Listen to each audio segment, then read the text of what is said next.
Duyosin o'rini sotganni ko'rdim.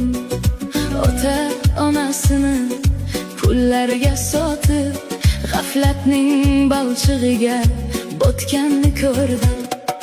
Bu dunyo bozordir, sotilar vijdon, ammo ajal kelsa